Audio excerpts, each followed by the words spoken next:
ស្វាគមន៍អ្នកទាំងអស់គ្នាមកកាន់វីដេអូថ្មីដែលយើងនឹងធ្វើការស្រាយរឿងថ្មីមួយទៀតដែលចេញយូរហើយគឺរឿងបោះតង់ធ្វើម្ហូបនៅពិភពវេទមន្តដែលបើក្បាលដំបូងហ្នឹងគឺជាការជួបគ្នារវាង fan នេះបិសាចឆ្កែចចកនិងអ្នកផ្សំព្រៃរួមទាំងតួប្រុសយើងផងដែរហើយមិនបានមានរឿងចឹងកើតឡើងតោះយើងទៅមើលតាមឲ្យទាំងអស់គ្នា Please, sir. I want some more.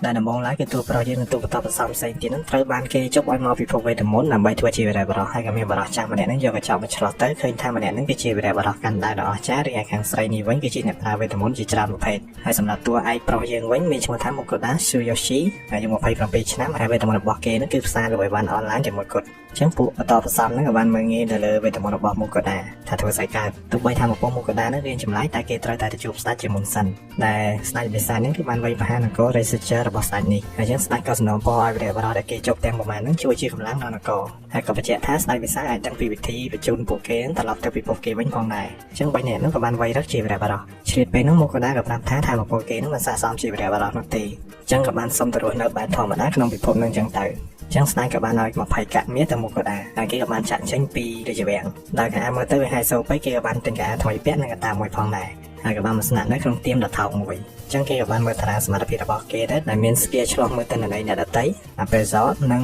ងឃ្លាំងវេទមន្តផងដែរឬក៏ Team Box ដែលវាងាយស្រួលក្នុងការធ្វើបានចឹងមកក៏ដាក់សាកប្រើថាមពលផ្សារអនឡាញហ្នឹងហើយក៏ចេញ website រួចបានមួយមកគេក៏បានសាកទិញទាំងម្ដងនិងនំមកកញ្ចប់តែមុននឹងគេអាចទិញបានគឺត្រូវបញ្ចូលលុយជាមុនសិនគេក៏បានដាក់កាក់ប្រាក់មួយចូលទៅហើយក៏ទិញបានសម្រេចអីវ៉ាន់ហ្នឹងក៏បានហោះមកដែលមិនចាំបាច់មាន delivery នោះទេឃើញថាមពលគេមានប្រយោជន៍បែបនេះចឹងគេក៏មានបំណងចាក់ចេញពីនគរមុននឹងស្ដេចដឹងពីសមត្ថភាពរបស់គេចឹងមកក៏ដាក់បានសុំរទេះគេជិះហើយក៏និយាយលេងជាមួយអ្នកអនដំណើរដែលតានេះគឺគាត់អ្នកលក់សាប៊ូអញ្ចឹងមកក៏ដាក់សួរថាសាប៊ូទុកក្នុង item box មែនគាត់ក៏បានប្រាប់ថាកម្រមានអ្នកចេះប្រើ skill នឹងនេះ1000នាក់អីមានម្នាក់អញ្ចឹងទៅអញ្ចឹងមកក៏ដាក់ក៏បានសួរតាក់ទងនឹង skill appraisal តែនឹងក៏បានប្រាប់ថាបើអ្នកចំនួនមាន skill ហ្នឹងគឺល្អខ្លាំងមែនតើតែ skill ហ្នឹងគឺមានតែសម្រាប់វីរៈបុរសប៉ុណ្ណោះចឹងគេក៏បានដឹងថា skill ទាំងនេះគឺមិនអាចឲ្យអ្នកណាដឹងថាគេមាននៅឡើយពេលហ្នឹងតានោះក៏ខ្សត់ថានគរនឹងចិត្តមានរឿងហើយដែលមានពាក្យចចាមម្ដងថាគេនឹងបាត់ការចេញចូលក្នុងនគរថែមទៀតពេលមកដល់ភូមិផ្សេងហ្នឹងមកក៏ក៏បានមើលទៅក្តារព័ត៌មាននោះដែលគេពិតជាបានបាត់ការធ្វើដំណើរពិតមែនចឹងគេក៏បានមកសួរអ្នកនៅទីនោះដែលការបាត់នេះគឺដើម្បីកុំឲ្យប្រជាជនចាក់ចេញពីប្រទេសនេះព្រោះនគរ Researcher ហ្នឹងក្រុងនឹងធ្វើសង្គ្រាមគ្រប់ទីកន្លែងហើយបើប្រជារាស្ត្រចាក់ចេញវានឹងធ្វើឲ្យបាត់បង់កម្លាំងទាហានផងដែរចឹងមកក៏ក៏បានមក Adventure គេដើម្បីចង់ជួយអ្នកការពារគេចាក់ចេញពីនគរនេះទៅនគរ Venanដែលថ្លៃជួលនោះគឺយ៉ាងតិចក៏7កាក់មាសដែរតែដោយសារមានអ្នកចង់រកអ្នកការពារច្រើនពីសុបសនីហ្នឹងក៏បានប្រើមកក៏ដែរថែម18កាក់មាសទៅអញ្ចឹងគេក៏បានរៀបរាប់ម្នាក់ស្រីហ្នឹងក៏បានហៅ Werner អ្នកផ្សងព្រេងហ្នឹងមកហើយក៏បានណែនាំទៅឲ្យមកក៏ដែរដើម្បីការពារគេមកក៏ដែរក៏បានបន្ថែមថាគេនឹងផ្ដល់អាហារទៅដល់ក្រុម Werner នៅក្នុងការការពារនេះផងដែរអញ្ចឹង Werner ក៏យកព្រមព្រៀងហើយក៏បានណែនាំក្រុមរបស់គេដែលមានឈ្មោះថា Vincent ជាអ្នកប្រាជ្ញា Rita ជាអ្នកបើកផ្លូវ Ramon ជាអ្នកវេទមន្តនិង Franca ជាអ្នកព្យាបាលចឹងគេក៏បានចេញដំណើរទៅនគរ Venan ដើរបាន1ម៉ែត្រហ្នឹងក៏សម្រាប់ជាងមកកណ្ដាលក៏បានធ្វើបាយថ្ងៃឲ្យក្រុមហ្នឹងពេលដែលដកឆ្នាំងចក្រានចេញមកពួកហ្នឹងក៏មានការភ្ញាក់ផ្អើលដែលមកកណ្ដាលនេះមាន skill team box ហើយម្នាក់ស្រីនេះក៏បានមកមើលចក្រានគេដែលវាមានរូបរាងចម្លែកជាងទៅព្រោះអីមុនហ្នឹងមកកណ្ដាលបានដើរផ្សារក៏បានឃើញចក្រានមួយហ្នឹងដែលប្រើវេទមន្តដើម្បីវាឆេះហើយតម្លៃរបស់វាហ្នឹងដល់ទៅ50កាក់មាសឯណោះដោយថ្លៃពេកគេក៏បានទិញចក្រានគេតាមថាមកផ្សារអនឡាញរបស់គេវិញអញ្ចឹងគេក៏បានធ្វើសាំងវិញនិងសួយពួកហ្នឹងពេលក្រុមហ្នឹងដាក់សាំងវិញមួយម៉ាត់ទៅក៏លន់មកថាឆ្ងាញ់គ្រប់គ្នារំទាំងស៊ុបនេះផងដែរដែលគ្រឿងធ្វើទាំងប្រមាណគឺសុទ្ធតែទិញស្រាប់ពីថាមកផ្សារអនឡាញហ្នឹងតែមកកណ្ដាលក៏ហត់ថាវាជារបស់មកពីស្រុកគេក្រោយមកគេក៏បន្តដំណើរទៅទៀតស្រាប់តែមានបិសាចមេអំបៅហ្នឹងវាប្រហារទៅកាន់ពួកគេហើយពួកគេហ្នឹងក៏បានសម្លាប់បិសាចហ្នឹងចោលក្រោយមកម្នាក់ស្រីបើកមុខហ្នឹងក៏បានរកឃើញជ្រូកព្រៃក្រហមមួយចាពួកហ្នឹងក៏បានវាយជាមួយជ្រូកព្រៃហ្នឹងនិងបានវះសាច់វាជាដុំដោយសាច់ច្រើនពេកពួកគេក៏មានបំណងចង់ចោលសាច់ទុកទៅមកល្មមហូបតែប៉ុណ្ណោះចំណែកស្បែកនិងមុខម៉ោយហ្នឹងគឺទុកលក់ចាំមកកណ្ដាលក៏បដិយោបល់ថាចាំគេទុកវានៅក្នុង item box របស់គេដោយក៏ហៅថាប៉ុណ្ណឹងប្រហែលជាណែ item box គេហើយល្ងាចឡើងមកកណ្ដាលហ្នឹងក៏បានចំអិនម្ហូបផ្សេងទៀតពួកហ្នឹងក៏បានឈរមើលតែដែលមិនចង់ឲ្យគេដឹងពី skill ពិសេសរបស់គេមកកណ្ដាលក៏ប្រាប់ឲ្យពួកហ្នឹងមិនបាច់ឈរមើលទេអញ្ចឹងពួកហ្នឹងក៏បានដើរចេញទៅហើយគេក៏បានធ្វើស៊ុបប្រហិតជាមួយនំប៉័ងពេលពួកហ្នឹងខាំមួយម៉ាត់ទៅក៏ស្ងាត់មាត់គ្រប់គ្នាព្រោះអីវាឆ្ងាញ់ពេកហើយក៏បានដាក់លេបនិងសុំថែមទៀតអញ្ចឹងទៅព្រោះជាទូទៅអ្នកផ្សងព្រេងហ្នឹងមិនដែលបានញ៉ាំម្ហូបក្តៅៗបែបនេះទេភាគច្រើនបានត្រឹមតែសាច់ក្រៀមនិងនំប៉័ងដ៏រឹងតែប៉ុណ្ណោះហើយក្រោយញ៉ាំម្ហូបរបស់មកកណ្ដាលហើយក៏បានធ្វើឲ្យពួកគេហ្នឹងមានកម្លាំងព្រឹសចឹងមកកណ្ដាលសាលួចមើលទៅនៅនៃរបស់គេហ្នឹងឃើញថាធម្មពលពួកហ្នឹងត្រូវបានកើនឡើងជាបរិយាស័នចឹងមកកណ្ដាលក៏ដឹងថាម្ហូបដែលចេញពីស្គីផ្សារអនឡាញហ្នឹងអាចធ្វើជាបឺឬក៏អាចថែមធម្មពលទៅឲ្យអ្នកដែលបានហូបចឹងបើសិនជាមានអ្នកដឹងពីឥទ្ធិពលនេះមកកណ្ដាលអាចនឹងត្រូវគេចាប់យកទៅចឹងគេក៏បានលាក់វាជាអាចកំបាំងស្អែកឡើងពួកគេក៏បន្តដំណើរទៅទៀតដល់រហូតដល់យប់មកកណ្ដាលហ្នឹងក៏បានធ្វើម្ហូបទៀត ដែលយកសាច់ជ្រូកប្រៃនោះមកធ្វើម្ដងដែលគេបានហាន់ជាចំណិតបន្ថែមជាមួយទឹកជ្រក់ខ្ញីត្រាំចោលហើយយកស្បែកក្តាប់មកកាត់ជាចំណិតតូចៗក្រោយមកក៏កម្ដៅខ្ទះចាក់ប្រេងចូលបន្តិចហើយដាក់សាច់ប្រឡាក់ចូលក្លិនឈ្ងុយនោះក៏បានធ្វើឲ្យ fan នេះចាប់អារម្មណ៍ហើយសាច់ជ្រូកចៀនទឹកខ្ញីនោះក៏បានរួចរាល់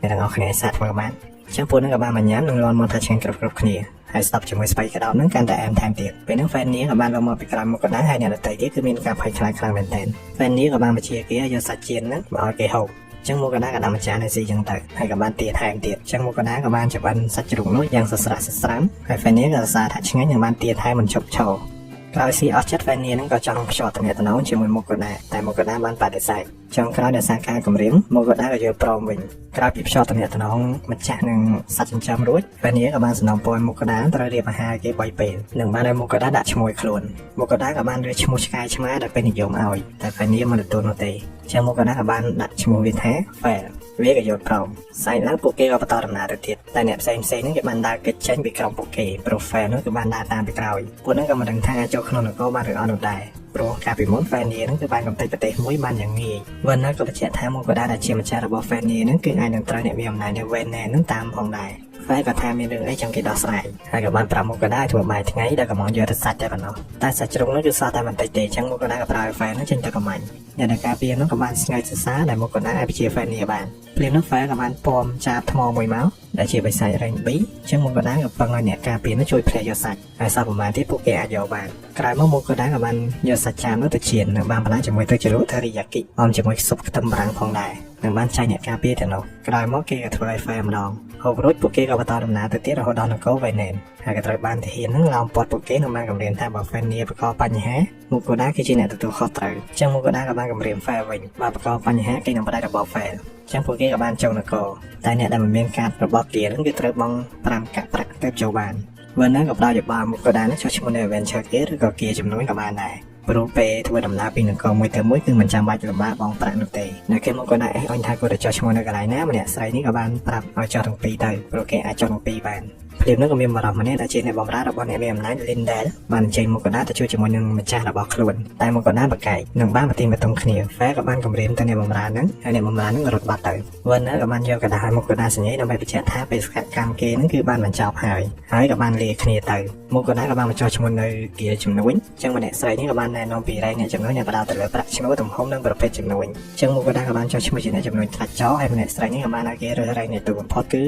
Iron ដែកហ្នឹងហើយក៏បានកាត់គៀលមួយមកមុខកណ្ដាលនេះក៏បានមកទៀមដេកដោយ Fan មិនអាចចូលបានគេក៏នាំមកក្រោសេះវិញនៅបានធ្វើអាហារពេលល្ងាចដែលមុខកណ្ដាលចង់ញ៉ាំបាយគេក៏បានទិញឆ្នាំងបាយមួយមកហើយក៏បានធ្វើសាច់ស្តេកចឹងទៅ Fair ស៊ីហើយក៏បានសុំថែមតែសាច់ទី2នេះវារសជាតិខុសពីទី1ព្រោះសាច់ទី1មុខកណ្ដាលបានដាក់ទៅជារសស្តេករសជាតិខ្ទឹមសហើយទី2គេបានដាក់ទៅជាលក់បាយជប៉ុនក្រោយមកបាយរបស់គេនឹងក៏បានរួចរាល់គេក៏បានដាក់បាយលាយជាមួយសាច់ស្តេកហ្នឹង Fair ឃើញតែតំណងក៏សុំស៊ីដែរស៊ីហើយក៏ដេកទាំងអស់គ្នាទៅうまそうだ我にもそれをくれស្អែកឡើងមុខកណ្ដាលក៏បានខ្ចប់ឲ្យបានគេមកពេលម្នាក់ស្រីនឹងហៃថងមើលនេះក៏បានរត់ចេញមកផ្លែតរួចក៏បានហៅមុខកណ្ដាលទៅជួបនឹងម្ចាស់គេដែលម្ចាស់គេដឹងថារបស់មុខកណ្ដាលយកមកនេះគឺជាអំបិលនិងម្រេចដែលមានគុណភាពខ្ពស់ដែលទូទៅរបស់ទាំងនេះគឺជាកាដូសម្រាប់រាជវង្សអញ្ចឹងក៏បានសុំទិញទាំងអស់និងបានសួរថាមុខកណ្ដាលបានវាមកពីណាគេក៏បានឆ្លើយថាបានពីផ្សារអនឡាញដែលមានតម្លៃត្រឹមតែ5កាក់ទុងដែងប៉ុណ្ណោះតែនេះគ្រាន់តែជាការសម័យរបស់គេទេមុខកណ្ដាលក៏បានប្រាប់ថាគេរកបានពេលធ្វើដំណើរអញ្ចឹងម្ចាស់គៀងក៏បានដឹងថានេះជាអាចកំបាំងរបស់អ្នកជំនួយអញ្ចឹងគាត់ក៏បានទិញទាំងអស់នេះក្នុងតម្លៃ14កាក់មាសមុខកណ្ដាលក៏បានពិចារណាថាវាចំណេញច្រើនខ្លាំងពេកពេលនោះម្ចាស់គៀងក៏បានបន្ថែមតម្លៃដល់15កាក់មាសរហូតដល់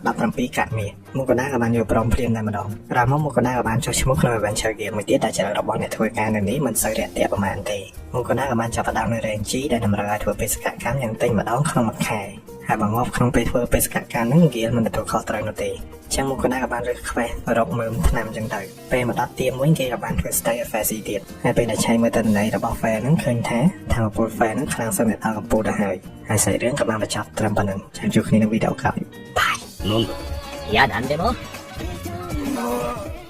តែភ្ញាក់ពីដេកឃើញមេសារាល្អអញ្ចឹងគេក៏ចង់ធ្វើបេសកកម្មដែលគេដាក់ឲ្យតែ Fair ក៏ប្រាប់ថាស៊ីសិនចាំធ្វើក្រោយហូបរួចគេក៏ចេញធ្វើបេសកកម្មតែ Fair ហ្នឹងមិនតន់ស៊ីចាយនោះទេ ហើយដោយសារតែស្បៀងអាហាររបស់គេចិត្តអស់ចឹងគេពីរនាក់ហ្នឹងក៏បានចែកផ្លូវគ្នាដែលមុខកណ្ដាលទៅធ្វើខ្វែរើសមើលឆ្នាំហើយហ្វែនេះទៅប្រមាញ់សត្វមុននឹងចាក់ចេញហ្វែក៏បានដាក់បារៀការពារមុខកណ្ដាលពីសត្វវិសាចដែលនៅជិតនោះរួចក៏ចាក់ចេញទៅចឹងមុខកណ្ដាលក៏បានអង្គុយរើសស្មៅដែលគេមាន skill អប្រេសហ្នឹងធ្វើឲ្យការរកស្មៅហ្នឹងគឺងាយមែនទែនក្រោយរើសរួចគេក៏បានចម្អិនអាហារនិងបានទិញគ្រឿងទេសហ្នឹងពី skill របស់គេចឹងគេក៏បានហាន់ខ្ទឹមបារាំងរួចក៏យកទៅចម្អិនរួចដាក់សាច់និងដាក់ទឹកសសសាច់ពីលើចឹងទៅហ្វែក៏បានត្រឡប់មកវិញជាមួយនឹងចាបថ្មដែលលើមុនមុខក៏ដាក់យកសាច់វាទៅធ្វើ테리야끼ហ្នឹងគឺមានរសជាតិឆ្ងាញ់ចឹងមិនវាចាប់មកទៀតហ្វែក៏បានចាប់សត្វព្រៃផ្សេងទៀតផងដែរតែគេមិនអាចយកមកបានចឹងក៏ຕົកនៅឯព្រៃសិនទៅមុខក៏ដែរក៏បន្តធ្វើម្ហូបដែលចម្អិន pasta ហើយក៏បានចិញ្ចៀ pasta សាច់ដុកចឹងទៅហ្វែភ្លោះហើយក៏បានចាប់ចិត្តជាខ្លាំងចឹងគេពីរនាក់ក៏ញ៉ាំយ៉ាងមានក្តីសុខទៅក្រោយមកគេពីរនាក់ហ្នឹងក៏បានចូលទៅយកសត្វដែលហ្វែប្រមាញ់មានដូចជាក្តាន់យក្សពស់ខ្មៅនិងសត្វជាច្រើនទៀតមកក៏ដែរក៏បានប្រមូលដាក់ចូលឲ្យធីមបតរបស់គេតែគេក៏បានពិចារណាថាបិសាចជ្រូកហ្នឹងអាចហូបបានឬអត់ហ្វែក៏ថាវាអាចស៊ីបានដែលគេចាត់ទុកវាគឺដូចជាសាច់ជ្រូកចឹងប្រមូលរួចហ្វែហ្នឹងក៏ឲ្យមកក៏ដែរឡើងជិះក្នុងរបស់គេមកដើម្បីធ្វើដំណើរបានលឿនមកក៏ដែរក៏បានឡើងទៅហើយហ្វែក៏បានរត់យ៉ាងលឿនសឹងតែធ្លាក់មកក៏ដែរចុះទៅហើយនឹងបានមកដល់ភូមិវិញមកក៏ដែរក៏បានកម្រាមថាបើគេធ្លាក់ទៅលើខ្នងហ្វែងាប់កុំសង្ឃឹមថាបានស៊ីម្ហូបពិភពផ្សេងទៀតទេសោះគេក៏បានយកមកឲ្យម្នាក់ស្រីនេះដើម្បីសម្រេចថាគេបានធ្វើបេសកកម្មរួចរាល់ចឹងនាងក៏បានឲ្យកាក់តាមតម្លៃស្មៅទាំងនោះពេលនោះមកក៏ដែរក៏សួរថាគេទិញបិសាចជ្រូកឬអត់តែសត្វរបស់គេហ្នឹងប្រមាញ់បានម្នាក់ស្រីហ្នឹងពេលឃើញហ្វែនាងក៏បានចិត្តស្រាប់តែម្ដង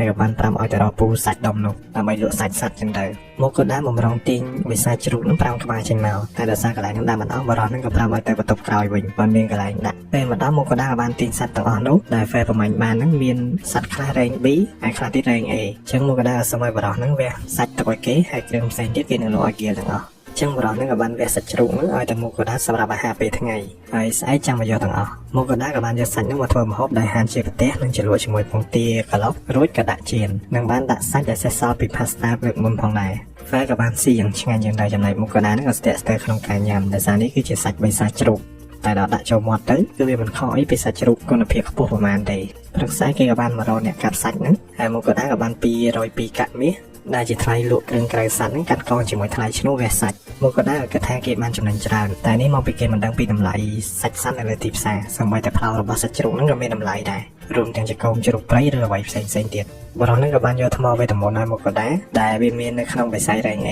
បរិះហ្នឹងក៏ប្រាប់ថាមនុស្សគ្រប់គ្នាតែនិយាយពីមកក៏ដែរថាមានសត្វចិញ្ចឹមជា Fanny តែក៏មានអ្នកខ្លះថាវាគ្រាន់តែជាឆ្កែចចកចឹងទៅតែមានពាក្យចចាមអារ៉ាមបែបនេះមកក៏ដែរហ្នឹងក៏មានកម្រងចាក់ចេញពីភូមិនេះដោយគេមិនអាចនៅមួយកន្លែងរហូតបានទេហ្វែក៏យកស្រោបតែដំបូងគឺត្រូវហូបជាមុនសិនពីអ្នកគេក៏ចាក់ចេញពីភូមិនោះដែលបានបន្តិចគេក៏សម្រាប់ធ្វើម្ហូបមកក៏ដែរឃើញថាហ្វែហ្នឹងបានប្រមាញ់សត្វលក់ទៅបានកាក់មាសច្រើនអញ្ចឹងគេក៏បានទិញម្ហូបឆ្អិនស្រាប់មានដូចជាសាច់បំពងហត់ដកអីចឹងទៅおめでពេលដែលហ្វែកំពុងស៊ីឆ្ងាញ់ហ្នឹងមកក៏ដែរក៏បានធ្វើស្តេកសាច់គោដែលល្បីនៅជប៉ុនសាច់គោកម្រិតស្តង់ដែរនឹងដាក់ឲ្យហ្វែតែម្ដងតែប៉ុណ្ណោះព្រោះសាច់នេះថ្លៃហ្វែឃើញតិចក៏មិនសប្បាយចិត្តតែពេលដាក់មួយម៉ាត់ទៅក៏បានសរសើរថាឆ្ងាញ់មិនដាច់ពីមាត់មកក៏ដែរក៏ប្រាប់ថាសាច់ហ្នឹងឆ្ងាញ់ដោយសារគេបានចិញ្ចឹមវាយ៉ាងម៉ត់ចត់ខុសពីពិភពនេះដែលគេមិនបានចិញ្ចឹមសត្វដើម្បីយកមកហូបនោះទេព្រោះអីពិភពនេះពោរពេញទៅដោយសត្វវិសាចអញ្ចឹងមកក៏ដែរក៏បានឲ្យហ្វែស៊ីម្ដងទៅក្រោយញ៉ាំរួចហ្វែហ្នឹងក៏មានអារម្មណ៍ថាកម្លាំងគេនឹងខ្លាំងជាងមុនហើយក្នុងពេលនេះគេប្រហែលជាអាចវាយយកឈ្នះនាគបានយ៉ាងស្រួលថែមទៀតអញ្ចឹងមកក៏ដែរក៏បានចែកតនន័យកម្លាំងរបស់ហ្វែដែលតនន័យនោះគឺវាបានឡើងខ្លាំងមែនតើរហូតដល់ទៅ 50% អញ្ចឹងហ្វែក៏បានទៅប្រមាញ់ទៀតនិងបានដាក់បារីឲ្យមកក៏ដែរហើយក៏ចាក់ចេញទៅមកក៏ដែរក៏បានរៀបចំកន្លែងដេកអញ្ចឹងទៅចំណែកហ្វែហ្នឹងក៏បានប្រមាញ់សត្វពីមួយទៅមួយដោយកម្លាំងគេពេញបរិបូរអញ្ចឹងគេត្រូវវាយសត្វដែលខ្លាំងហើយក៏បានបញ្ជូននឹងមេតបបិសាចជ្រូកតែហ្វែហ្នឹងក៏បានវាយស៊ីផុយបិសាចឃីម៉ារ៉ាក៏ចេញមកម្ដងតែមិនមែនជាដៃគូរបស់ហ្វែដដែលលោកពេលព្រឹកមកក៏ដែរភ្ញាក់ឡើងក៏បានឃើញសត្វបិសាចជាច្រើននៅជុំវិញគេហ្វែក៏ប្រាប់ថាឃីម៉ារ៉ារាល់ដងគេរៀងពិបាកវាយបន្តិចតែយប់មិញហ្នឹងគេប្រើតែមួយស្នៀតឈ្នះតែម្ដងអញ្ចឹងមកក៏ដែរក៏សម្រេចថានឹងជួយឲ្យហ្វែស៊ីសាច់គោពិសេសនឹងទៀតហើយក្រោយមកគេក៏បានមកធ្វើម្ហូបញ៉ាំតទៀតចឹងទៅពេលហ្នឹងមកក៏ដែរក៏សួរថាហ្វែហ្នឹងបំបញ្ញសត្វរាល់ដងប្រើវេទមន្តមែនហ្វែក៏បានប្រាប់ទៅដែលវេទមន្តវាងាយស្រួលសម្រាប់សត្វដែលនៅជាវងហើយគេខ្លាំងខាងវេទមន្តខ្យល់ដែលបានទទួលការប្រោះព្រំពីព្រះនិនរាលើចឹងមកក៏ណាក៏ចង់ចេះវេទមន្តផងដែរចឹងគេក៏បានសាកសម័យវេទមន្តបាបលើឬក៏ធ្វើកាយវិការតែវាមិនចេញអ្វីនោះទេដែលវេទមន្តហ្នឹងអាចប្រើបានលុះត្រាតែគេនឹងដឹងពីលំហូរនៃម៉ាណាចឹងហ្វែនឹងឲ្យមកក៏ដែរប៉ះរាងកាយរបស់គេដើម្បីដឹងពីលំហូរម៉ាណាក្រោយពីស្ទាបដឹងហើយមកក៏ដែរក៏អាចប្រើវេទមន្តភ្លើងបានតែឥទ្ធិពលវាគឺខ្សោយខ្លាំងមែនតើដោយវឹកហាត់គ្មានប្រសិទ្ធភាពហ្វែក៏បានឲ្យគេទៅវាយជាមួយកូប្លីនតែមិនវាយមួយស្មើទេគឺវាយម្ដងមកក្រុមតែហ្មងដោយមកក៏ដែរអេអុញពេកហ្វែក៏បានលូធ្វើឲ្យប៉ាក្រុមកូប្លីនហ្នឹងទៅ ហើយវាក៏បានដេញវាយមកក៏ដែរក៏បានបាញ់ដំភ្លើងហ្នឹងតែក៏ប្លិនតែក៏តាក់ជើងដួលរូបប្លិនមួយហ្នឹងក៏បានយកដាមមកកាត់តែបានបារីរបស់ fan ហ្នឹងរងជាប់អញ្ចឹងមកក៏ដែរក៏បន្តបាញ់ដំភ្លើងហ្នឹងបន្តទៀតរហូតដល់គេអាចប្រើវាបានយ៉ាងល្អតែម៉ាណារបស់គេហ្នឹងក៏អស់ចឹង fan ក៏បានចេញមកជួយក្រោយនឹងខ្លួនមកវិញមកក៏ដែរហ្នឹងក៏បានឡើងល្វែនហើយតនន័យរបស់គេហ្នឹងក៏មានវេទមន្តភ្លើងបងដែរ Fan ក៏បានពណ៌សាច់ក៏ប្លិនមកតែវាមានថ្មវេទមន្តហើយថ្មវេទមន្តហ្នឹងគេអាចលក់បានលុយចឹង Fan ក៏ចង់ឲ្យមកក៏ដែរតបស្នងគេដោយមហូបពីពិភពផ្សេងផងដែរឬក៏សាច់គោពិសេសនោះក៏បានតែមកក៏ដែរមិនឲ្យនោះទេចឹង Fan ក៏ជប់ទៀមទានឹងបានសម័យស៊ីចឹងដែរតែដោយសារមកក៏ដែរនៅមិនតអាចឈរនឹងនោះទេចឹងគេក៏ទិញរបស់ស្រាប់បដ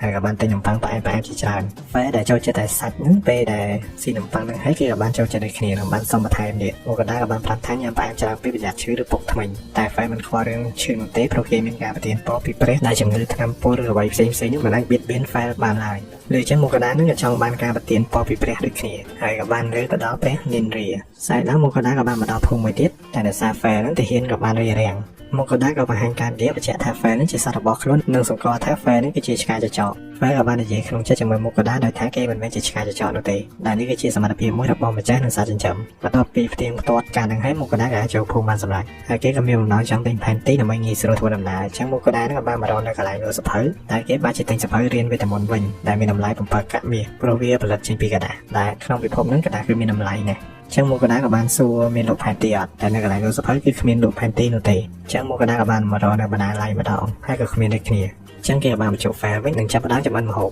ដែលខ្ជិលធ្វើគេក៏បានទិញរបស់ស្រាប់ដូចជាចាបអាំងនិងសាច់ជ្រូកចៀនហើយទៅ Fan ហើយគេក៏បានមកដាំបាយញ៉ាំជាមួយសាច់នឹងទៅតែពេលញ៉ាំនោះ Fan មកឃើញដំណងគេក៏ចង់សាកដែរលោកស្អែកឡើងមកក៏ដែរក៏បានមកដល់ទៀមស្រាមួយហើយក៏បានជួប3នាក់នេះមកក៏ដែរក៏បានចេញថ្លៃស្រាពួកហ្នឹងម្នាក់មួយកែវចឹងពួកហ្នឹងក៏បានមកសាកស្នាជាមួយមកក៏ដែរហើយគេក៏បានសួរពីផែនទីចឹងទៅពួកហ្នឹងក៏បាននិយាយស្ងាត់ៗតែពួកគេគឺមានផែនទីហ្នឹងហើយគេនឹងលក់ឲ្យមកក៏ដែរព្រោះគេបានចង់ចាំផែនទីនេះអត់ទៅហើយដោយគេលក់ហ្នឹងក្នុងតម្លៃ1កាក់មាសតែប៉ុណ្ណោះមកក៏ដែរក៏បានទិញហើយពួកគេក៏បានចែកផ្លូវគ្នាគ្រាន់តែពួកហ្នឹងចាញ់ភ្លាមអ្នកនៅទីនោះក៏ចាប់ផ្ដើមសើចមកមកក៏ដែរចឹងគេក៏បានទៅសួរថាស្អីរឿងអីពួកហ្នឹងក៏បានប្រាប់ថាផែនទីហ្នឹងគឺគេទិញនៅ Adventure គេត្រឹមតែ1កាក់ប្រាក់តែប៉ុណ្ណោះចឹងមកក៏ដែរក៏ដឹងថាខ្លួនត្រូវបានគេបោកក្រោយមកក៏ដែរនឹង Fan ក៏ធ្វើដំណើរបន្តទៀតហើយពួកគេ Sir, I want some more. ហ្នឹងហើយយើងទៅបន្តសាច់រឿងទៀតបានក្បាលដំបងគឺយើងបានឃើញព្រះមួយហ្នឹងកំពុងតែឡប់មើលមកក៏ដែរហូបអីជាមួយ Fan ហើយរូបភាពក៏បានកាត់មកក៏ដែរកំពុងតែជិះ Fan នៅក្នុងល្បឿនយ៉ាងលឿនទៅកាន់ទន្លេមួយដើម្បីហូបត្រី Fan ក៏បានប្រាប់ពីរបៀបចាត់ត្រីដ៏ល្អមួយគឺប្រើរន្ទះឆក់យកតែម្ដងហើយត្រីហ្នឹងក៏បានដែតឡើងមកលើទឹកតែត្រីទាំងនោះមិនបានងាប់នោះទេគ្រាន់តែវាមិនអាចកម្រើកបានមួយផ្លែតែប៉ុណ្ណោះអញ្ចឹងមកក៏ដែរក៏បានចូលទៅចាត់ត្រីខ្លះ Fan ក៏ចង់ឲ្យគេហ្នឹងយកត្រីពណ៌ស្វាយនោះមកញ៉ាំព្រោះអីវាមានរសជាតិហឹរហឹរអញ្ចឹងទៅតែមកក៏ដែរមើលទៅដឹងថាវាជាត្រីពុលគេក៏បោះចោលវិញ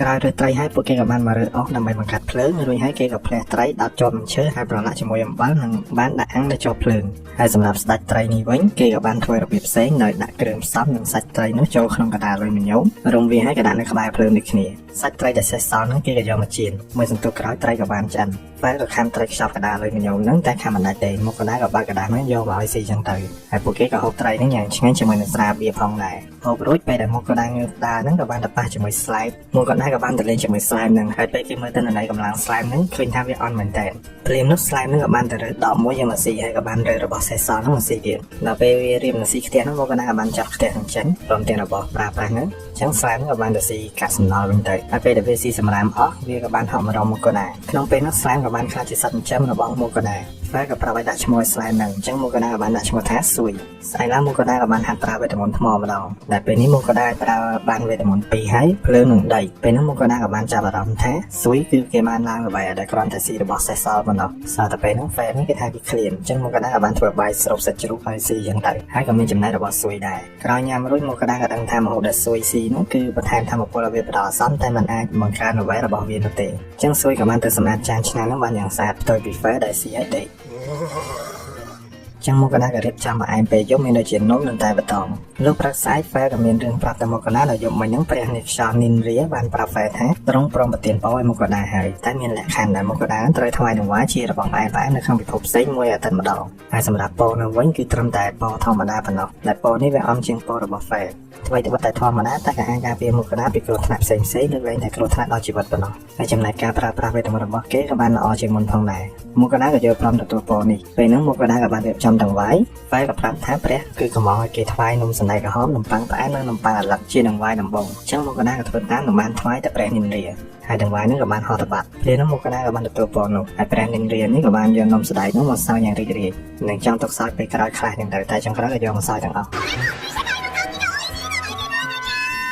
់ចំណែកវេទមន្តមកកដាវិញក៏បានប្រើល្អជាងមុនអញ្ចឹងមកកដាក៏ព្យាយាមបង្ហាត់រហូតមកណាគេចិត្តអស់អញ្ចឹងគេក៏បានយកសូកូឡានោះមកហូបជាមួយស៊ុយហើយក៏អង្គុយចាំហ្វែមកវិញដែលហ្វែនោះមានការតការមួយផ្លែតពេលហ្វែមកវិញគេក៏បានធំក្លិនរបស់ញ៉ាំអញ្ចឹងមកកដាក៏បានយកសូកូឡានោះឲ្យហូបទៅព្រាមនោះព្រះនិន្រានោះក៏មកសិតតាមមកកដាឲ្យថ្វាយសូកូឡានោះឲ្យនាងផងនិងនំដូរ៉ាយ៉ាគីមួយទៀតទៅថ្វាយមួយថ្ងៃមុនសោះលើទៀតថែមទៀតហើយអញ្ចឹងមកកដាក៏បានថ្វាយតាមអ្វីដែលនាងចង់បានពេលនោះហ្វែក៏បាននាំមកកដាទៅកន្លែងមួយដែលវាជាគុកងឹតដានចិនណាគ្រូហ្វែចង់ឲ្យមកកដាវាយជាមួយសត្វបិសាចនៅក្នុងនោះដោយសារការវឹកហាត់របស់មកកដាគឺគ្មានប្រសិទ្ធភាពនោះទេអញ្ចឹងមានតែវាយជាមួយសត្វតែម្ដងទៅមិនគេចេះប្រើវេទមន្តបានល្អអញ្ចឹងមកកដាក៏យកព្រមតែមុនបញ្ចូលគេបានទិញរបស់ញ៉ាំយ៉ាងច្រើនដើម្បីបន្ថែមថាមពលរបស់គេហើយសេះសល់ប្រមាណហ្នឹងគេនឹងទៅឲ្យហ្វែនិងស៊ុយក្រោយហូបរួចពួកគេក៏ចូលទៅក្នុងដានចិនហ្នឹងហើយក៏បានជួបនឹងស្លែមួយស៊ុយក៏បានបាញ់ទឹកសម្រាប់ស្លែមនោះហ្វែឃើញបែបនេះគេថាស៊ុយប្រហែលជាប្រភេទស្លែមកម្រអញ្ចឹងស្លែមដទៃទៀតហ្នឹងក៏បានចេញមកកដាក៏បានប្រើវេទមន្តថ្មហ្នឹងបាញ់ទៅរួចមកគេក៏បន្តដំណើរទៅទៀតនិងបានជួបទន្សាយមានស្នែងកុកលេងមកកដាភ័យពេលក៏បានប្រើដែរនឹងវេទមន្តភ្លើងយ៉ាងណាដែលគេចេះស្ទាត់ហ្នឹងតែគោលបំណងគេគឺ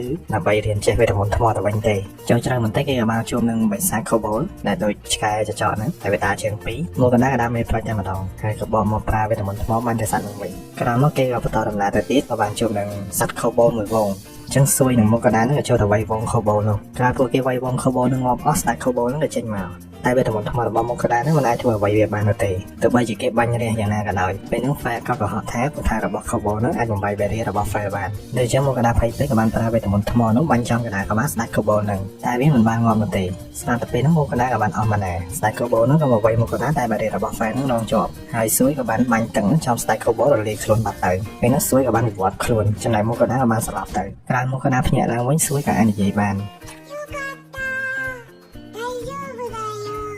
ហើយសម្រាប់មុខកណ្ដាលក៏គេរៀនចេះវេទមន្តថ្មផងដែរតែតនន័យកម្លាំងគេពេលនេះគឺអន់ជាងស៊ុយទៅទៀតតែក៏ត្រឡប់មកវិញជាមួយឈាមពេញមាត់ដោយសារតែគ្រាមពេកគេក៏ទៅស៊ីសត្វផ្សេងសិនតែក៏ចុះកន្លងនៅតែមហូបរបស់មុខកណ្ដាលឆ្ងាញ់ជាងអញ្ចឹងមុខកណ្ដាលក៏បានចាប់ផ្ដើមធ្វើម្ហូបបាយពងទាជាតិជាមួយសាច់ចាបថ្មអញ្ចឹងទៅក្រោយហូបរួចស៊ុយនឹងក៏បានហៅហ្វែថាពូអញ្ចឹងទៅតែហ្វែមិនអាចហៅចឹងទេនឹងអៀនថែមទៀតតែបកកាយគ្នាចង់ឡើងហ្វែក៏ប្រមឲ្យស៊ុយហៅពូជួបគ្នាម្ដងទៀតដែរជាមួយសាច់រឿងបោះតង់ធ្វើម្ហូបក្នុងពិភពវេទមន្តនឹងអញ្ចឹងមុននឹងចូលការស្ដាយរឿងរបស់យើងអ្នកទាំងអស់គ្នាជួយ Subscribe ម្នាក់មួយផងបាទ Please, sir. I want some more. ដែលបានក្បាលក្នុងភាគថ្មីនេះ Fair បាននាំមកកណ្ដាលទៅដល់ជំរំសត្វរបស់ Otros ដែលជាប្រភេទឆ្កែក្បាលពីរនិង Clifford ជាប្រភេទតន្ត្រីតែខ្លួនដូចតោយើងអាចហៅថាគ្រុឌក៏បានដែរតែពួកនោះមិនមែនជាដៃគូរបស់ Fair នោះទេណាមួយពួកវាក៏មិនហ៊ានប្រឆាំងជាមួយ Fair ដែរបើសិនជាមានអ្នកហ៊ានគឺសុទ្ធតែជាពួកក្មេងឈាមរាវតែប៉ុណ្ណោះពេលនេះក៏មានឆ្កែក្បាលពីរឈាមរាវមួយក្រុមចេញមកស្ទាក់ផ្លូវ Fair អ្នកផ្សេងក៏បានខ្លាចតែមានមួយដែលវាមិនខ្លាចនោះទេអញ្ចឹង Fair ក៏វាយជាមួយវាគ្រាន់តែក៏វាកញ្ញាបន្តិចឆ្កែក្បាលពីរនោះក៏ងាប់ភ្លាមហើយផ្សេងនោះក៏រត់បាត់ជាងសោព្រេតអស់ទៅចឹងពួកគេក៏បន្តដំណើរទៅទៀតដល់ល្ងាចមកកណ្ដាលនៅតែភ័យខ្លាចព្រោះនេះជាជំរុំរបស់ឆ្កែក្បាលពីរនឹងតែ Fair ប្រាប់ថាកុំឲ្យបារម្ភព្រោះអាមួយដែលខ្លាំងនោះវាងាប់បាត់ទៅហើយអញ្ចឹងអាផ្សេងនោះវាមិនហ៊ាននោះទេមកកណ្ដាលក៏ចាប់ផ្ដើមចម្អិនម្ហូបដែលយកសាច់ពោះយែកនោះមកធ្វើតែវាមានរសជាតិស្តៀងនឹងសាច់មាន់ហើយក៏បានបង្កើត menu ថ្មីដោយផ្លែយកឆ្អឹងចេញឲ្យហាន់ជាចំណិតតូចៗដាក់ក្នុងស្បោងនិងថែមគ្រឿងខ្លះហើយក៏ចាប់ផ្ដើមហាន់បន្លែនិងលាយគ្រឿងផ្សំហើយក៏បានដាក់ឆាជាមួយនឹងសាច់ពោះហ្នឹងរួចមកក៏បានសាច់ពោះឆាជូរហឹរចឹងទៅតែក៏មកស៊ីហើយចំណែករសជាតិប្លែកបែបនេះគេក៏ចប់ចិត្តដូចគ្នាអញ្ចឹងមកកណ្ដាលក៏បានធ្វើឲ្យហ្វែនិងស៊ុយស៊ីរហូតដល់អស់អញ្ចឹងសល់សាច់បន្តិចហ្នឹងគេយកមកធ្វើជាសាំងវិចហូបទៅស្អែកគេក៏ទៅមកទៀតហើយក៏ប្រទះនឹងផ្សិតព្យាបាលដែលកម្រមានមែនតែនមកកណ្ដាលក៏បានទៅរើផ្សិតនោះទុកហើយស៊ុយក៏បានស៊ីផ្សិតនោះផងដែរដោយមកខ្លួនរបស់ស៊ុយហ្នឹងក៏បានភ្លឺឡើងដែលស៊ុយពេលនេះគេអាចផលិតថ្នាំព្យាបាលបានចឹងមកកណ្ដាលក៏បានឲ្យស៊ុយនឹងសាកប្រើថាមពលហ្នឹងស៊ុយក៏បានផលិតថ្នាំព្យាបាលហ្នឹងហើយមកកណ្ដាលក៏បានយកដបមកច្រកទុកហើយស៊ុយពេលនេះគឺគេអាចផលិតថ្នាំព្យាបាលដែលព្យាបាលរបួសប៉ះពាល់ដល់ជីវិតរបួសធម្មតានិងរបួសស្រាលផងដែរក្រោយមកពួកគេក៏បន្តដំណើររហូតដល់ជំរំរបស់សត្វគ្រុឌព្រានក៏មានគ្រុឌមួយហ្នឹងបានអោនក្បាលសុំប្រយោជន៍ជាមួយហ្វែដែលគេចង់ខ្លាចទៅជាស្ដេចគ្រុឌថ្មីចឹងគេចង់មកកាត់ស្នាដៃមួយឲ្យពុយរបស់គេបានឃើញហ្វែក៏យកព្រមតាមស្នារបស់គ្រុឌនោះដោយវ័យនៅខាងក្រោមមួយស្មើនឹងគ្រុឌវ័យមិនឆ្ងាយនោះទេចឹងវាក៏បានហត់ទៅលើនឹងបាញ់ស្លាបវាចំមកក្រោមហ្វែក៏បានរត់គេចពេលដាក់ដីហុយជុកនឹងគ្រុឌនឹងក៏បានមកវាប្រហារហ្វែតែវ័យចាំវ័យឡើងហ្វែក៏ប្រើវេទមន្តខ្យល់គត់គ្រុឌនឹងឡើងចិត្តងាប់ចឹងមកកណ្ដាលក៏ប្រើទឹកព្យាបាលនោះចាក់ទឹកគ្រុឌនឹងហើយរបួសវាក៏ជាសះស្បើយគ្រុឌនឹងបានអស់សង្ឃឹមព្រោះវាមិនអាចប៉ះហ្វែបានសំបីមើលសៃសពតែមកកណ្ដាលក៏ប្រាប់ថាវាបានធ្វើឲ្យហ្វែមានរបួសបន្តិចដែរ ចឹងវាក៏បានស្រែកប្រកាសប្រាប់កូនចៅរបស់វាហើយក៏អរគុណហ្វែនបានឲ្យស្លាបមួយទៅមុខក៏ដែរដែលស្លាបនោះមានប្រយោជន៍នៅពេលដែលគេមកជំរុំនេះលើក្រៅគឺគ្មានគ្រូណាហ៊ានស៊ីគេនោះទេយប់ឡើងមុខក៏ដែរក៏ធ្វើម្ហូបតទៀតគេបានយកសាច់បិសាចជ្រូកនោះមកប្រដាក់ជាមួយម្សៅពងទានិងកំទេចបំពៅហើយក៏ដាក់បំពងក្នុងប្រេង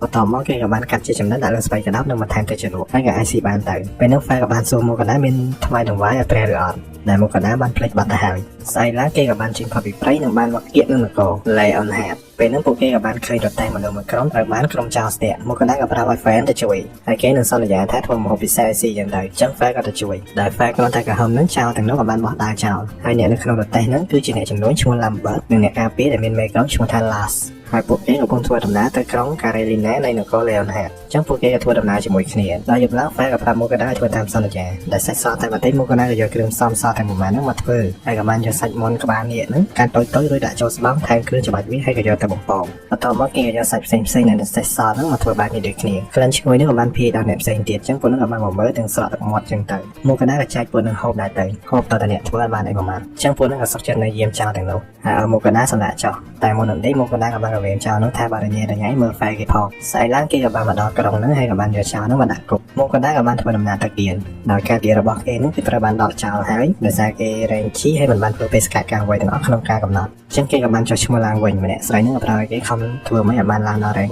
F ទៅនោះការកំណត់ហ្នឹងគឺឡើងដល់ទៅ3ខែហើយសម្រាប់ការចុះឈ្មោះនេះមុខកណ្ដាលក៏បានចុះឈ្មោះសត្វចិញ្ចឹមស្រួយមួយទៀតហើយអ្នកនៅជុំវិញហ្នឹងក៏បានសាកចំអត់ដោយសារគេមានសត្វចិញ្ចឹមជាស្លែមចឹងណាក្រោយមកមុខកណ្ដាលក៏ចង់យកសត្វដែលគេចាប់បានទៅលក់ក្រុមរបស់ Las ហ្នឹងក៏សុំទៅមើលដែរពេលដែលដកសត្វចេញមកពួកនឹងស្រឡាំងកាំងទាំងអស់ចឹងតាទាំងអស់នេះក៏បានវះសាច់សត្វទាំងអស់ហ្នឹងហើយក្រុមរបស់ Las ហ្នឹងក៏បានដឹងថាសាច់បំពងដែលគេបានហូបយកមិញហ្នឹងសុទ្ធតែជាសត្វដែលមានតម្លៃថ្លៃចឹងក៏បានសុំទោសទៅមុខកណ្ដាលតែមុខកណ្ដាលក៏បានប្រាប់ថាមិនបានចាំជួយគេវិញពេលមានអាសន្នចឹងទៅវារួចគ្នាហើយក្រោយមកមុខកណ្ដាលក៏សម្រាប់នៅទី1ព្រះនិមរានោះក៏បានមកប្រើមុខកណ្ដាលថ្វាយនឹងបាយចឹងមុខកណ្ដាលក៏បានទិញ pudding និងចាហួយផ្សេងៗថ្វាយចឹងទៅលោកដល់ស្អែកគេក៏មករកខ្វេះធ្វើដល់ចង់ឡើងរែងលឿនហ្វែក៏ប្រើគេឬខ្វេះ Goblin ទៅតែមុខកណ្ដាលប្រកែកហ្វែក៏ទៅបញ្ចុះបញ្ចូលសួយក៏ចង់បាញ់អាទឹកគេហ្នឹងអញ្ចឹងមុខកណ្ដាលក៏រើខ្វះ Goblin ហ្នឹងទៅពេលដើរទៅពួកគេក៏បានឃើញ Goblin 3ក្បាលសួយក៏បាញ់វាមកបោះទៅតែខ្វះតម្រូវកាត់តិច Goblin ហ្នឹងដើម្បីធ្វើជាផុសតាំងអញ្ចឹងមុខកណ្ដាលក៏កាត់តិចពួកវាក្រោយមកក៏មាន Goblin មួយផងហ្នឹងរត់ដេញពួកគេអញ្ចឹងសួយហ្នឹងក៏បានបាញ់ Goblin ទាំងនោះហើយក៏បានរកឃើញសំបុករបស់ Goblin និងបានសម្លាប់វាចោលទាំងអស់ហើយទូនាទីរបស់មុខកណ្ដាលគឺកាត់ស្លឹកជា Goblin ទាំងនោះក្រោយកាត់ហើយសាកសត្វ Goblin ហ្នឹងគឺមិនអាចទុកចោលបានទេព្រោះវាអាចទាក់ទាញសត្វដែលឃ្លាននិងធម្មពលវាហ្នឹងអាចបង្កើតទៅជា Dungeon បា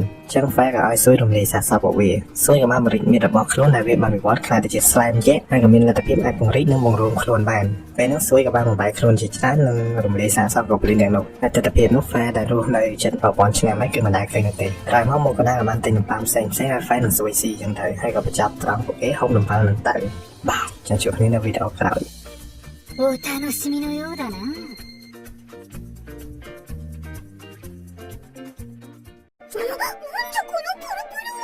ជួបគ្នាម្ដងទៀតនៅក្នុងវីដេអូថ្មីដែលជាការស្រាយរឿងបោះតង់ធ្វើម្ហូបនៅក្នុងពិភពវេទមន្តហ្នឹងហើយចឹងយើងនឹងមកបន្តសាច់រឿងយើងបន្តទៀតសម្រាប់អ្នកដែលមិនទាន់បានជួយ Subscribe កុំភ្លេចជួយចុចម្នាក់មួយផងបាទ Please, sir, I want some more. ហ្នឹងហើយដែលភាពមុនមុខកណ្ដាលបានរើខ្វែ Goblin ចឹងមុខកណ្ដាលបានយកទៅជា Goblin ហ្នឹងមក Adventure Gear ដើម្បីសម្រេចខ្វែតែដល់ទៅជាច្រើនពេកធ្វើឲ្យ Reset នេះវល់ក្បងពេញហ្នឹងហើយម្ចាស់ Gear ហ្នឹងក៏ចង់ជួបនឹងគេផងដែរតែម្ចាស់ Gear ហ្នឹងគឺមានឈ្មោះថា Willemហើយដោយសារមុខកណ្ដាលបានកំទេចជំរុំរបស់ Goblin ចឹងគេនឹងទទួលបានប្រាក់បន្ថែមផងដែរតែមូលហេតុដែលម្ចាស់ Gear ហៅគេមកនេះព្រោះអ្នកមានអំណាចនៃរាជវាំងហ្នឹងបានយកប្រយមុខកណ្ដាលនៅទីនេះដោយសុខស្រួលចោះគ្រាន់តែពេលប្រទេសមានបញ្ហាអីមុខកណ្ដាលអាចជួយជាកម្លាំងបន្តិចបន្តួចមកក្នុងពេលហ្នឹងដែរម្ចាស់ Gear ហ្នឹងក៏ព្រមដំឡើងរែងឲ្យមុខកណ្ដាលទៅរែងស៊ីដោយលក្ខខណ្ឌនោះគឺគេចង់ពឹង File ហ្នឹងឲ្យជួយធ្វើខ្វះខ្លះឲ្យគេហើយ File ក៏យល់ព្រមឆ្លៀតពេលហ្នឹងមុខកណ្ដាលហ្នឹងក៏ចង់លក់សត្វមួយចំនួនដែលដកមកលើនេះគឺមានទាំង camera ហើយនិងឆ្កែក្បាលពីរទៀតតែសត្វទាំងពីរនេះ Gear គ្មានលុយទិញនោះទេហើយក៏គេមិនដឹងថាវាហ្នឹងតម្លៃប៉ុណ្ណាដែរអញ្ចឹងមុខកណ្ដាលក៏បានយកវាទៅទុកវិញអ្នកវះសាច់ចូលហាន់ហ្នឹងក៏មានការភ្ញាក់ផ្អើលព្រោះលើកទី1ហើយដែលគេបានវះសាច់វិសាច Ogre ក៏ Q ដែលស្ថិតនៅក្នុង rank S ហើយស្ដេចអុកនេះទៀតដែលស្ថិតនៅក្នុង rank A តែធៀបពិតដោយសារវាជាស្ដេចអុកឬស្ដេចវិសាចជ្រូកហ្នឹងអញ្ចឹងវាអាចនឹង rank S ដូច Blue Ogre ដែរម្ចាស់ Gear ក៏ប្រើមុខកណ្ដាលមកនៅថ្ងៃស្អែកហើយការ rank C របស់គេហ្នឹងនឹងបាននៅថ្ងៃស្អែកដូចគ្នាយប់ឡើងមុខកណ្ដាលក៏បានរងនឹកថាគួរធ្វើអីហូបចឹងគេក៏បានយកសាច់ចានថ្មនោះមកស្ងោរនិងហាន់បន្លែរួចស្រង់សាច់ស្ងោរនោះទៅឲ្យត្រជាក់និងហែកវាហើយសួយក៏បានជួយហែកចឹងទៅបន្ទាប់មកក៏ចាក់ទឹកជ្រលក់ពីលើហើយក៏រួចរាល់ គេក៏បានធ្វើមួយមុខទៀតសាច់ដដែលហ្នឹងដោយលាយជាមួយទឹកជ្រលក់និងស្រានិងយកមកឆាជាមួយបន្លែហើយពួកគេក៏ចាប់ផ្ដើមហូបហ្នឹងទៅហូបរួច Fail ក៏មកដេកមកក៏ដែរឃើញ Fail ដេកមិនសូវស្កប់ចឹងគេក៏បានដកពុកមកទ្របកន្លែងដេកហ្នឹង Fail ក៏ដេកលក់ទៅស្អែកឡើងការរែងស៊ីហ្នឹងក៏រួចរាល់ដែលសុពលភាពវាបានដល់ទៅ6ខែហើយប្រាក់ដែលបានពីសត្វទាំងនោះហ្នឹងក៏បានរួចរាល់ផងដែរដែលសរុបហ្នឹងគឺ461កាក់មាសចំណែកសាច់ក៏បានវះរួចរាល់ដែរចឹងមកក៏ដែរយកទៅបានហើយបូករួមទាំងមួយសាច់ Ogre ទៀតសរុបទៅគឺ1415កាក់មាសហើយបបូកនឹង Goblin ទៀតទាំងអស់1946កាក់មាសចឹងម្ចាស់គេក៏បានយកខ្វាយដែលគេចង់ឲ្យ Fair ធ្វើហ្នឹងគឺកម្ចាត់ចិញ្ចក់លោហៈនិងវងគោស្នែងក្រហមហើយក៏បានប្រាប់ទីតាំងរបស់សត្វទាំងនោះតែមកក៏ដែរនឹង Fair ពេលឮដល់សកលគេក៏បាននឹកឃើញដល់សកលពិសេសនោះក្រោយមកក៏ដែរក៏មកហៅរបស់អ្នកជំនួយដែលគេបានជួយនឹងព្រោះគេចង់តែកតាថ្មីនិងរបស់ផ្សេងៗទៀតមកក៏ដែរក៏សួរចង់នៅក្នុងកតាមួយណាសួរក៏បានរើកតាដែលវាចូលចិត្តចឹងទៅហើយក៏បានទិញថង់ដាក់ប្រាក់និងស្បែកជើងផងដែរទាំងអស់ហ្នឹងគឺមានតម្លៃ11កាក់មាសតែអ្នកជំនួយហ្នឹងគឺមិនគិតប្រាក់នោះទេព្រោះមកក៏ដែរមានគុណជួយជីវិតគេថែមទាំងឲ្យសាច់ពិសេសគេហូបទៀតចឹងចាំពេលលើក្រោយចាំគេគិតប្រាក់ពេលហ្នឹងឡាំបត់ហ្នឹងគេចង់ទិញស្បែកពស់ខ្មៅតែមកក៏ដែរបានលក់ទៅឲ្យគេអស់ទៅហើយចឹងគេក៏បានសុំលើក្រោយបើសិនជាមានគេចង់ទិញចឹងទៅដល់និយាយរឿងពស់ហ្នឹង fan នឹងសួយហ្នឹងគេចង់ស៊ីសាច់បំពងទៀតចឹងមកក៏ដែរបានធ្វើថាសំណងពោតែលើនេះគេយកវាមកបំពង2ដងធ្វើឲ្យវាឆ្ងាញ់ជាងលើកមុនទៅទៀតពេលដែល2អ្នកហ្នឹងឆ្អែតហើយមកក៏ដែរក៏ធ្វើសម្រាប់ខ្លួនឯងម្ដងនៅបំពងទឹកហូបនៅថ្ងៃក្រោយផងដែរស្អែកឡើងពួកគេក៏មកដល់កន្លែងរបស់ចិញ្ចក់លោហៈហ្នឹងហើយក៏ចូលទៅរួមភ្នំនោះនឹងបានឃើញវាពិតមែនតែវាបានវិវត្តខ្លួនទៅជាចិញ្ចក់ Mixture បាត់ទៅហើយដែលវេទមន្តគឺមិនអាចធ្វើអ្វីបាននោះទេតែវាមិនមែនជាបញ្ហារបស់ fan នោះឡើយគេបានប្រើរន្ទះឆក់ចិញ្ចក់នោះមកបាត់ទៅមកក៏ដែរក៏ឃើញអាកន្តិចថ្មមេស្រីហ្នឹងគេក៏បានរើទុកដោយកាត់ចង់ប្រើដែរនឹងយកមកធ្វើជាអាវក្រោះចឹងទៅ Fair ក៏ចង់កន្តិចចោលព្រោះឯបារៀនរបស់ Fair ហ្នឹងគឺខ្លាំងជាងរបស់ទាំងនេះទៀតហើយតែខ្វែងនេះងាយពេក Fair ក៏ចង់ទៅកម្ចាត់វងកូននោះឲ្យហើយតែម្ដងហើយពួកគេក៏បានមកដល់មួយប្រព្រឹត្តផ្នែកហ្នឹងវងកូននោះក៏ត្រូវបានកម្ចាត់ចោលទាំងអស់ចឹងមកក៏ដែរនឹងសួយក៏ប្រមូលដាក់ចូលក្នុង item box ហើយក៏បានធ្វើសាំងវិញសាច់បិសាចជ្រូកនិងចាបថ្មហូបចឹងទៅហើយមកក៏ដែរក៏បានចាក់ Pepsi ឲ្យសួយនឹង Fair បានផឹកញ៉ាំរីករាយអស់មួយលីត្របន្លាស់ហើយក៏ចាប់ផ្ដើមភើអត់ជប់ឈរត្រឡប់មកវិញពេលដែលម្ចាស់គេនឹងអ្នកវះសាច់ឃើញជាចាក់មេស្រីហ្នឹងគេក៏បានហួចចិត្តម្ដងទៀតតែវាកម្រមានខ្លាំងមែនតែ100ឆ្នាំនេះទើបរកឃើញមួយទេហើយបើមានចិញ្ចក់ប្រភេទនេះមានន័យថាគឺមានរ៉ែមេស្រីហ្នឹងនៅទីនោះដែលវាទៅតែកកើតថ្មីហើយរឿងទាំងនេះអ្នកមានអំណាចនៅប្រចាំភូមិហ្នឹងត្រូវតែរាយការណ៍ទៅដល់ស្ដេចផងដែរអញ្ចឹងម្ចាស់គេសន្យាថានឹងជួយមុខកណាតថ្លៃជាមួយអ្នកមានអំណាចនៅក្នុងភូមិហ្នឹងដើម្បីបានប្រាក់ខ្លះមកមុខក៏ដែរតែដោយសារលុយហ្នឹងបុកមកមុខកណាច្រើនពេកគេពិតជាភ័យខ្លាចនឹងចោលប្លន់មែនតើក្រោយមកមុខកណាក៏បញ្ចេញវងកូននោះមកទៀតពីនេះហ្នឹងក៏ភ្នែកសស្លែតប្រោយក្រោយមកមុខកណាក៏ចាប់ផ្ដើមយកសាច់គោហ្នឹងមកធ្វើម្ហូបដោយកាត់ជាបន្ទះបែប steak ដាក់ម្រេចនិងអំបិលឬក៏យកមកចៀនលើខ្ទះហើយក៏បានជាសាច់ steak ទៅក្រោយមក Fair ក៏ចង់បន្ថែមទឹកជ្រលក់ខ្ទឹមដែលគេចូលចិត្តក្រោយហូបរួចមុខកណាក៏បានរៀបដង្វាយឲ្យព្រះនិនរាហើយនេះក៏បានកំងដូចជានំ cake pudding ចឹងទៅពេលដែលថ្វាយហ្នឹងព្រះផ្សេងៗនេះក៏បានមកដល់ដែលពួកគេឃើញនិនរាហ្នឹងបានរបស់ថ្វាយរហូតចឹងពួកគេក៏ចង់បានដែរចឹង3នាក់គេហ្នឹងក៏ចង់ប្រទានពរមុខកណ្ដាលដើម្បីបានដង្វាយចឹងព្រះមួយក៏បានប្រាប់ថាការប្រទានពរហ្នឹងវាអាស្រ័យលើអ្នកទទួលដែរថាវេទមន្តគេហ្នឹងវាសមមកគ្នាអត់ដោយមុខកណ្ដាលវេទមន្តរបស់គេវាមានធាតុភ្លើងនិងធាតុដីចឹងត្រូវជាមួយព្រះខិសាលដែលជាព្រះធាតុដីនិងព្រះអគ្គនីព្រះធាតុភ្លើងតែដោយសារតែមានមនុស្សណាទទួលបានពរពីព្រះច្រើនមកទេចឹងមុខកណ្ដាលក៏ចង់បដិសេធតែព្រះភ្លើងនិងដីហ្នឹងក៏បានផ្ដល់ពរយកតែម្ដងតែពរនេះគឺជាពរធម្មតាទេពេលនោះនៅព្រះមួយទៀតដែលមិនទាន់បានផ្ដល់ឈ្មោះរុសាកាដែលនាងហ្នឹងជាព្រះនៃធាតុទឹកអញ្ចឹងធាតុរបស់ព្រះនេះគឺមិនត្រូវជាមួយមុខកណ្ដាលនោះទេហើយនាងក៏បានចាប់ផ្ដើមយំព្រះផ្សេងទៀតហ្នឹងក៏ប្រើមុខកណ្ដាលរកដំណោះស្រាយអញ្ចឹងមុខកណ្ដាលក៏ផ្ដល់យោបល់ឲ្យព្រះធាតុទឹកហ្នឹងផ្ដល់ពរឲ្យសួយវិញតែព្រះទឹកហ្នឹងមិនមែនឲ្យពរធម្មតាទេគឺឲ្យពរពេញលេងតែម្ដងព្រោះឯនាង100ឆ្នាំមិនឲ្យពរម្ដងខុសពីអ្នកផ្សេង10ឆ្នាំគឺឲ្យម្ដងតែធ្វើឲ្យព្រះបង្កើតលោកហ្នឹងខឹងជាខ្លាំងអញ្ចឹងមុខកណ្ដាលក៏បានថ្វាយដង្វាយឲ្យព្រះទាំង4ហ្នឹងស្អែកឡើងមុខកណ្ដាលនឹងសួយក៏បានមកតេស្តវេទមន្តគេដែលការប្រើរបស់មុខកណ្ដាលហ្នឹងគឺបានល្អជាងមុនច្រើនហើយសួយហ្នឹងក៏ខ្លាំងជាងមុនដែរគឺអញ្ចឹង Fair ក៏ចង់វាយមួយស្មើជាមួយសួយតែមុខកណ្ដាលមិនឲ្យវាយនោះទេព្រោះអីសួយទៅកើតហើយ Fair ហ្នឹងកើតយូរហើយកម្រិតវានៅខុសគ្នាឆ្ងាយពេលនោះមុខកណ្ដាលក៏បានប្រើវេទមន្តដីគេហ្នឹងធ្វើជាផ្ទះមួយតែ Fair ហ្នឹងមិនបានសរសើរនោះទេហើយសាច់រឿងនៅចប់ត្រឹមប៉ុណ្ណឹងជួបគ្នាម្ដងទៀតជាមួយនឹងភាគបញ្ចប់នៃរឿងបោះតង់ធ្វើម្ហូបនៅពិភពវេទមន្តហ្នឹងហើយចឹងសម្រាប់អ្នកដែលមិនទាន់បាន Subscribe កុំភ្លេចជួយចុចម្នាក់មួយផងបាទ Pizza. I want some more. ចឹងយើងកុំឲ្យវិញឆ្ងាយច្រើនយើងមកបន្តសាច់រឿងទៀតដែលនៅក្នុងវីដេអូមុនហ្នឹងគឺយើងបានបញ្ចប់ត្រង់មុខកណ្ដាលប្រើវេទមន្តគេនឹងធ្វើជាផ្ទះហើយពួកគេក៏ដេកនៅក្នុងហ្នឹង ព្រឹកឡើងគេក៏ទៅគៀលវិញដើម្បីយកសាច់ទៅវះរួចចំណែកតម្លៃបានពីជីងចប់នោះវាត្រូវរងចាំម្ចាស់គៀត្រឡប់មកវិញសិនក្នុងពេលនោះមកកដានឹងក៏ដកពោះខ្មៅចេញមកដើម្បីឲ្យបរិះនឹងវះយកស្បែកនិងសាច់ទុកឲ្យគេក្រោយមកកដាក៏ធ្វើម្ហូបម៉ណុយថ្មីដែលគេបានទិញប្រដាប់កិនសាច់ផងដែរអញ្ចឹងគេក៏បានយកសាច់កូននោះទៅដាក់កិនសួយក៏សូមជួយធ្វើដែរហើយលបឿនហ្នឹងគឺលឿនជាងមកកដាដាច់មកប្រព្រឹត្តផ្នែកសាច់ក៏បានកិនរួចរាល់អញ្ចឹងមកកដាក៏ហាន់ខ្ទឹមបារាំងនិងបានលាយជាមួយសាច់ពងទានិងអ្វីផ្សេងទៀតហើយក៏បានពូនវាជាដុំតប៉ែតនិងបានដាក់ចៀនរួចក៏ដាក់ទឹកផ្ងំអញ្ចឹងទៅ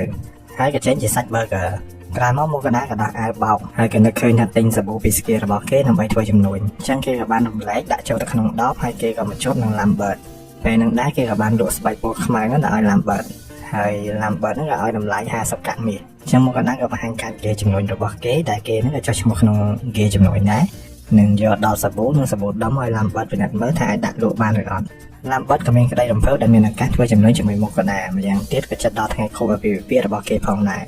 ចឹងគេក៏មានបំណងចង់យកសាប៊ូនេះធ្វើជាកាដូសម្រាប់ប្រពន្ធគេដែលផ្ទះរបស់ Lambert នេះគឺមានអាងងូទឹកចឹងមកកដានេះក៏សុំទៅមើលព្រោះគេចង់ទិញមួយផងដែរដែលអាងងូទឹកមានគូលសម្ផាត់ពណ៌ស្អាតហ្នឹងគឺថ្លៃណាមួយគេជួយអ្នកចែកវីតាមីនដីហ្នឹងឲ្យជួយធ្វើថែមទៀតចឹងបើតម្លៃវាវិញប្រហែល100កាក់មាសហ្នឹងមិនអាចទិញបាននោះទេហើយបើមានអាងទឹកមួយនៅក្នុងផ្ទះបង្ហាញថាអ្នកគឺជាអ្នកជំនួយដែលជោគជ័យចឹង Lambert កណែនាំកន្លែងអាងងូទឹកហ្នឹងទៅឲ្យមកកដាហើយមកកដាហ្នឹងក៏បានផ្ដល់សាប៊ូមួយឈុតឲ្យគេផងដែរដើម្បីសាកប្រើចឹងទៅស្អែកឡើងមកកដាក៏ត្រឡប់មកជួប Lambert វិញពេលនោះប្រពន្ធ Lambert ឈ្មោះ Mary ហ្នឹងក៏ស្ទុះម្រាក់តាក់មកកដាដែលយប់មិញហ្នឹងប្តីរបស់នាងចេញពីងូតទឹកមកស្រាប់តែមានក្លិនក៏អុកជាប់ខ្លួនហើយសក់ក៏រលើបរលោងទៀតនាងក៏បានសាកប្រើដែរហើយដូចនេះនាងក៏ចង់ឲ្យមកកដាហ្នឹងសហការជាមួយពួកគេដើម្បីលក់សាប៊ូនេះដែលប្រកែកមិនកាន់មកកដាក៏យល់ព្រមក្រោយមកកដាក៏បានមកគាដែលម្ចាស់គាហ្នឹងបានត្រឡប់មកវិញហើយប្រាក់មួយស្បង់ធំក៏បានមកដល់ផងដែរទាំងអស់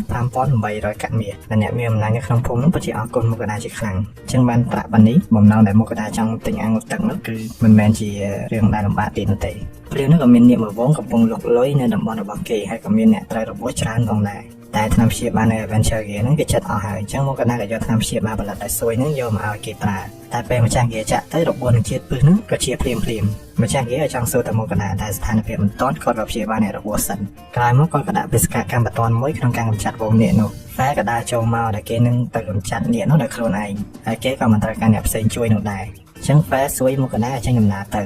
ៅតែនឹងស៊ុយហ្នឹងក៏បានចូលទៅវិញដែលហ្វែប្រាប់ឲ្យស៊ុយហ្នឹងបានតម្រង់រកក្បាលមិនងាយសម្លាប់តែក្បាលវាតូចពិបាកតម្រង់ណាស់អញ្ចឹងបាញ់ស្លាប់វាក៏បានដែរព្រោះពេលបាញ់ស្លាប់ទៅវានឹងធ្លាក់មកក្រោមស៊ុយក៏បាញ់តម្រង់ទៅក្បាលតែមិនត្រូវនោះទេវាត្រូវប្រឆាត់ស្លាប់វិញអញ្ចឹងស៊ុយនិងហ្វែក៏បានបាញ់ពងនាគនោះជាមួយគ្នាពេលហ្នឹងក៏មាននាគមួយអ្វីមកកណ្ដាលតែបារីរបស់ហ្វែនោះរងបានហ្វែក៏មកកាត់ក្បាលវាដាច់បាត់ទៅអ្វីចាំមកកណ្ដាលហ្នឹងក៏បានធ្វើមហូបឲ្យពួកនឹងស៊ីទៅជាមួយនឹងសាច់គោស្នែងក្រហមនិងមេតបជ្រូកអញ្ចឹងគេក៏ក្លុកពងទាយកសាច់មកផ្ដិតជាមួយម្សៅជ្រលក់ក្នុងពងទានិងរុំជាមួយកំទេចបំប៉ាំងហើយក៏យកមកបំពងនិងបានសាច់បំពង3ប្រភេទចឹងទៅដូចជាគោសុទ្ធជ្រូកសុទ្ធនិងលាយចូលគ្នាហើយក៏បានហូបទាំងអស់គ្នាទៅរីឯអ្នកនៅហ្គានេះវិញក៏ពុំតឹងរងចាំផ្លូវពួកគេត្រឡប់មកវិញព្រលឹមនោះពួកគេក៏បានត្រឡប់មកវិញនិងប្រាប់ថាអ្នកទាំងនោះត្រូវបានកម្ចាត់អស់ហើយអញ្ចឹងអ្នកនៅទីនោះក៏សប្បាយចិត្តដល់យូរពេកគេស្មានតែហ្វែហ្នឹងវាយមិនឈ្នះអីចឹងណាតែធៀបពិតយូរនេះគឺដោយសារជាប់ហូបបាយថ្ងៃនោះទេតែហ្វែនក៏ប្រាប់ថាគេសម្រាប់អ្នកនោះតែមើលប្រេចផ្នែកតែប៉ុណ្ណោះយូរនេះដោយសារជាប់បាយថ្ងៃយ៉ាងដែរអញ្ចឹងមកក៏ណាក៏យកអ្នកនោះមកលក់ឲ្យគេដែលគេយកតែសាច់តែប៉ុណ្ណោះតែគេមិនអាចទិញទាំងអស់បានទេគេមានប្រាក់ទិញតែពាក់កណ្ដាលប៉ុណ្ណោះ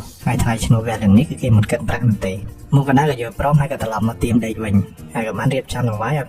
ព្រះអគ្គនីនោះក៏មកខ្សឹបទៅជាមកកណ្ដាលឲ្យថ្វាយដង្វាយអញ្ចឹងទៅតែពេលហ្នឹងនិនរាហ្នឹងក៏មកខ្សឹបស្ងាត់ថានាងចង់បាននំផ្អែមៗច្រើននិងដូរ៉ាយ៉ាគីហើយព្រះគិសាហ្នឹងក៏ចង់បានសាប៊ូដែលមកកណ្ដាលកំពុងលក់ហ្នឹងចំណែកព្រះរសាកាហ្នឹងក៏ចង់សាមហូបដែលមកកណ្ដាលធ្វើចាំមកកណ្ដាលក៏បានបកក្រាបពីការចង់បានរបស់ព្រះនីមួយៗហ្នឹងព្រោះអីពេលថ្វាយទៅគឺគ្រឿងដង្វាយហ្នឹងនឹងទៅក្នុងពេលតែមួយព្រះអគ្គនីដឹងព្រះផ្សេងខ្សឹបស្ងាត់បែបនេះនាងក៏កំងស្រាដែរអញ្ចឹងទៅរូបភាពក៏កាត់មកព្រឹកស្អែកមកកណ្ដាលបានទៅហាងលក់អាងងូទឹកអ្នកលក់ក៏បានមកហាញអាងដែលមានពណ៌ស្អាតនិងក្បាច់រចនាល្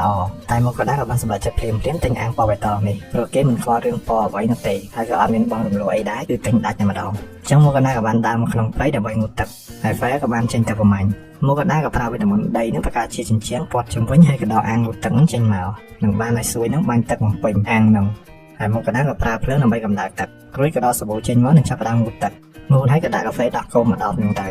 មុននឹងហ្វេមិនតាន់មកហ្នឹងមកកដាក៏ចាប់បានធ្វើម្ហូបជាមួយសាច់ញាក់នោះរួចក៏ដាក់ទឹកចូលឆ្នាំងបន្ថែមគ្រឿងទេសខ្ទឹមបារាំងនិងសាច់ស្រង់ពពុះចេញហើយក៏ដាក់ពីលើបាយរួចមកគេក៏ធ្វើថែមមុខទៀតដោយហាន់ការ៉ុតខ្ទឹមបារាំងដំឡូងនិងសាច់ដុំរោយអំបិលនិងម្រេចហើយដាក់ប័រនិងសាច់ចូលឆ្នាំងដាក់បន្លែហើយចាក់ស្រាក្រហមនិងទឹកហើយបន្ថែមគ្រឿងក្រៅក៏ចេញជាខសាច់ញាក់យ៉ាងដែរហើយដីតំណងហ្វេក៏បានមកវិញជាមួយនឹងនាគដីផងដែរដែលសាច់នាគដីហ្នឹងគឺឆ្ងាញ់មកកដាថាឆ្ងាញ់មិនសំខាន់បានណាគេវះសាច់ឲ្យនេះពេលហ្នឹងមកកដាក៏ចាប់ហ្វេងូតទឹកចេញព្រោះអីខ្លួនគេក៏ខ្វក់ពេកបើមិនងូតទឹកទេគឺមិនបាច់ស៊ីបាយទេអញ្ចឹងមកកដាក៏បានទិញក្រាស់និងរបស់ផ្សេងសម្រាប់ងូតទឹកឲ្យហ្វេគេក៏បានសិតរោមនិងជះទឹកចឹងទៅពេលហ្នឹងមកកដាក៏ប្រើស្រួយធ្វើជាទៅយកបាញ់ទឹកបាញ់ទៅហ្វេហើយក៏បានដោះសាប៊ូនិងបាញ់ទឹកជំរះពេលរួចរាល់ហ្វេក៏កន្លោះខ្លួនសារមកកដាចឹងទៅចឹងមកកណ្ដាលក៏ប្រើដុំភ្លើងហើយហ្វេប្រើខ្យល់សម្រាប់សង្កត់ខ្លួនក្រោយមកគេក៏ចាប់ផ្ដើមហូបអាហារទៅហ្វេក៏បានឃើញថាមានឆ្នាំង2តែឆ្នាំងមួយទៀតនោះមកកណ្ដាលទុកសម្រាប់លើកក្រោយហើយគេក៏ចង់ឲ្យហ្វេងូតទឹកម្ដងទៅ2ដងក្នុងមួយខែក្រោយមកគេក៏យកនាគដីនោះមកគេដើម្បីវះសាច់តែគេមិនវះនោះទេព្រោះគ្រឿងក្រៅតែប្រមាណរបស់នាគនោះសុទ្ធតែមានតម្លៃ